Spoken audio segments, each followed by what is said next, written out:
ইসলামী সভ্যতা বিষয়ের উপর কিছু আলোকপাত করব ইনশাআল্লাহ।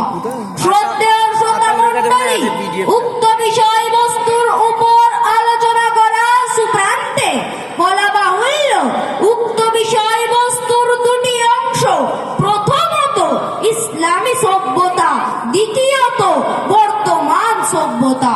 সুতরাং সর্বপ্রথমে আমাদের জানা অত্যাবশ্যক ইসলামী সভ্যতা বলতে কি বোঝায়। ইসলামী সভ্যতা বলতে বোঝায় কুরআন ও হাদিসের নিয়ম, নীতি, অরীতি। আর বর্তমান সভ্যতা বলতে আমরা বিশ্ব সমাজে উন্নতি ও অবনতি যা কিছুই সচকে অবলোকন করছি, সেটাই হলো বর্তমান সভ্যতা। প্রিয় সুধীবর্গ, উক্ত বিষয়বস্তুকে ফুটিয়ে তোলার উদ্দেশ্যে গোটা বিশ্বের দিকে দৃষ্টি ঝলক নিক্ষেপ করার প্রয়োজন মনে করছি। সুতরাং গোটা বিশ্বের দিকে দৃষ্টি নিক্ষেপ করলে আমরা দেখতে পাই গোটা বিশ্ব বর্তমানে আধুনিক জ্ঞান বিজ্ঞানের পৃষ্ঠে আরোহণ করে ত্রিলোক ভ্রমণ করছে। সুখ, শান্তি ও বিলাসের উপযুক্ত সাজ সরঞ্জাম আবিষ্কার করছে। তবুও গোটা সমাজ বিভ্রান্ত, দিশাহারা, যথাযথ শান্তির সন্ধান মিলছে না। ফলে গান বাজনা, বাদ্যযন্ত্রের কর্ণবিদীর্ণ করা অবৈধ আওয়াজ, যুবতীর নগ্ন ছবি, অসামাজিক ও অসভ্যতাই ভরা উপন্যাস, বিভিন্ন গর্হিত কর্মে মেতে উঠেছে গোটা সমাজ, যার ফলে মানুষ মানুষত্ব হারিয়ে হিংস্রবন্য পশুর রূপ ধারণ করেছে, বিষাক্ত করে তুলেছে পৃথিবীর শান্ত শীতল পরিবেশ। অসভ্যতাই ভরে গেছে গোটা সমাজ, মা বোনকে পরিণত করেছে বেহায়ায়। খবরের কাগজ খুললেই প্রথম পেজে যুবতীর গণধর্ষণ, দ্বিতীয় পেজে চুরি, ডাকাতি, খুন, খারাপি ছাড়া নেই আর অন্য খবর। এই তো গোটা বিশ্বের সভ্যতা ও পরিস্থিতি।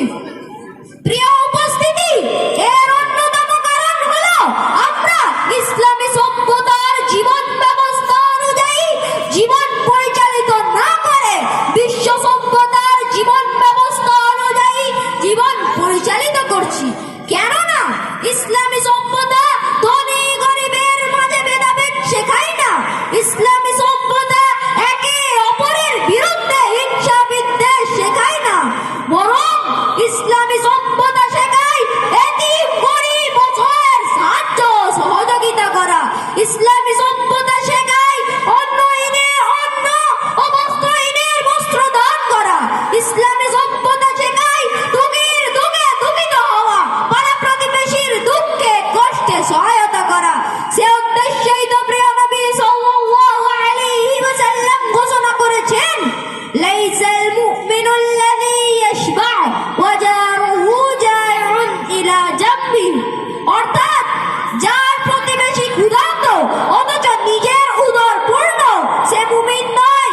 যেই সভ্যতা মানব জাতিকে ন্যায়, সৎ, নিরপেক্ষ বিচার করার নির্দেশ দিয়েছে, যেই সভ্যতা চোর চোরিনীর হাত কেটে নেওয়ার আদেশ করেছে যাতে সমাজে চুরি, ডাকাতি, ব্যাপকতা লাভ না হয়, যেই সভ্যতা নেশাদ্রব্য হতে দূরে থাকার নির্দেশ দিয়েছে, যেই সভ্যতা পিতামাতার সাথে সদাচরণের আদেশ করেছে, তাই বর্তমান সভ্যতাকে পরিত্যাগ করে ইসলামী সভ্যতাকে যখন আমরা আঁকড়ে ধরব, তখন আবারও শান্তি এবং নিরাপত্তা ফিরে পাবো এবং বিভিন্ন প্রকার নোংরামি, সুদ, ঘুষ, চুরি, ডাকাতি বিহীন এক সুষ্ঠু সমাজ ফিরে পাবো।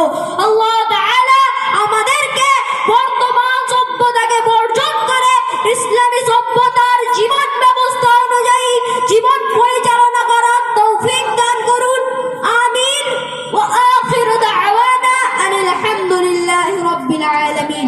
আসসালামু আলাইকুম ওয়া রাহমাতুল্লাহি ওয়া বারাকাতুহু।